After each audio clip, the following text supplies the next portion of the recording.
Dinadala mo yung 245 million sa DPWH, sa opisina sa DPWH. Actually, Your Honor, putol-putol po yun. Gusto po 100. Even though, 100 million. Yes, Your Honor. Ano yun? Ilang maleta yun? So, saan mo nilalagay 100 million? Nasa box po, Your Honor. Isang balikbayan box? Hindi magkakasya yun. Hindi po, marami pong boxes po, Your Honor. Pati hindi ba nakikita ng mga empleyado ng DPWH, hindi dala-dala kang kahon? Alagay ko, I assume, alam nila na pera yun. Yes po, Your Honor. Nakikita po niyo, sigurado po ako yun. This is outrageous. Mr. Bryce, Yes, Your Honor. alam mo pera yun? Yes po, alam ko po. Teka, bakit nagkakalaga 200? I-breakdown mo nga, please, Sally. Bakit 245 million installment? Minsan po Hindi, ganun. magkano ang pinakamalaking sa isang araw? Magkano ang pinakamalaking delivery mo doon sa DPWH?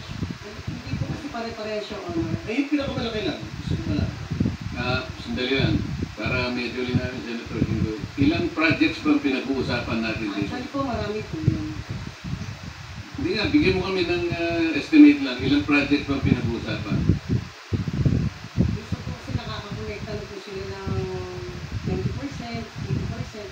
Tapos, kukupitin po yun. Hindi kasi tinatanong ni Senator Jingoy, bigyan mo kami kanin ng dahilan kung bakit hindi ka dapat ma-cite in contempt. Tama naman siya. Ganito na lang para madali, no? Meron na na-establish na ghost projects. Halimbawa, itong dito sa Barangay Virgen de los Flores, Santa Barbara, Tiaong, Baliwag, Bulacan, ano? At saka itong dito sa Bukawi River, Igulot section, tributary, ano? Ano na ito? Verified na eh. Itong dalawa, i-verify siguro, pero parang ghost projects na rin. Ang mga ang value nito talagang malaki. Kung kamali ito, itong dito sa Barangay Virgen, 49,499,000, yung isa 96,499,000. Tapos yung dalawa, 77,107,000. Halos pareho pa yung value. 26 pesos lang ang difference. Nakakapagtaka talaga ito. So dito sa apat na proyektong ito, magkano ang, ito ghost ito eh, magkano ang napunta sa inyo? Actually po, Your Honor, 3% lang po yun. 3% ang nakuha mo, di ba? Ngayon si Mr. Arevalo, 2.8%. Kung ito'y ghost project, pag tinignan mo to, mahigit halos 300 million ang pinag-uusapan dito eh. Kung 3% ka lang, 2.8% si Arevalo, napupunta yung karamihan dito.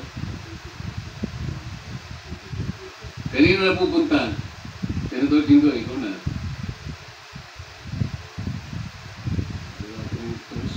Singit eh.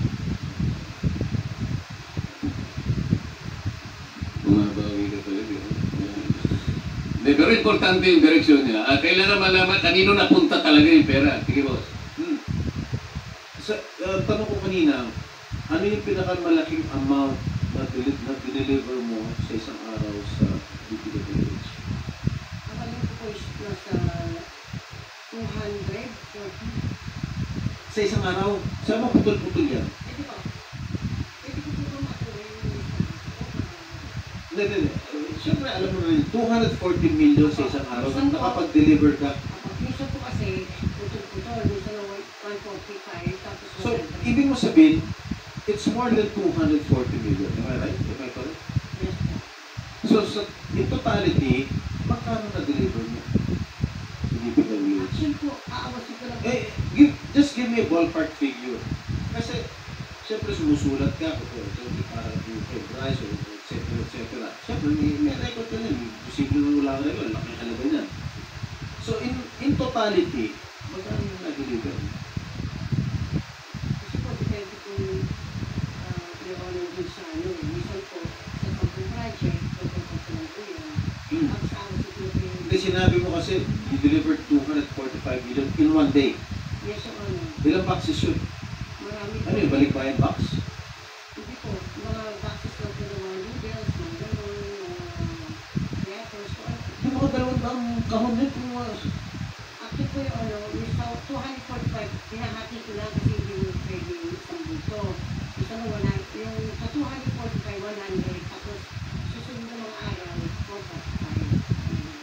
So, dun sa loob ng tatlo doon, just give me a ballpark figure. May 1 billion ba na bigay mo? Sa araw po. Sa 3 taon.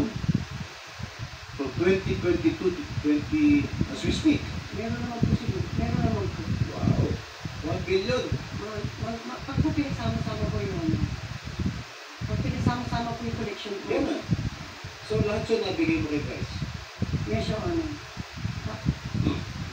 I'm just assuming. Siguro, Bryce, yan yung mga pinapatalo mo sa casino, no?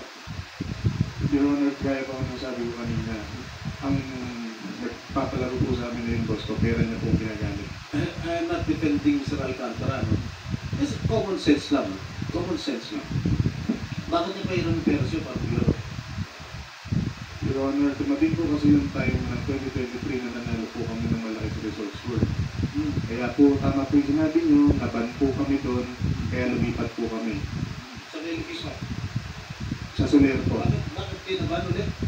Kasi nanalo po kami. Oh, nanalo lang kayo, naban na kayo. Siguro ilang dang milyon ang pinanalo nyo. Totoo Hindi po. naman ganun ang nasagot ko eh. Nagmamoney launderer kayo eh. Hindi po, Your Honor. Nag-deposit kayo ng cash sa cashier dun sa Resort World. Kaya mo kayo, nanalo po ang pera. Hindi nyo. No. Bin, Hindi po, Your Honor. alam mo kung sinunod rin. Hindi ka naman. Yung motion ba ni Senator Erwin? Yung sa segundo. Is it applicable right now? Is it going to be enforced after this hearing? Oh, Miss Sally, ikaw lang talaga may-ari ng Sims? Yes, Your Honor. So sino-sino pa yung pinaruman ng pera aside from Wawaw? Sabi Your Honor, actually po kasi siya, pero nabit po kasi ako na itong tapos, Your Honor, nag-loan din po ako sa IAS doon. Ha? Nag-loan po ako sa IAS. Iyas? Yes po. Nag-loan po ako na ng Pagkano yung loan mo? nasa 7 million po. 7 million. But yung project mo,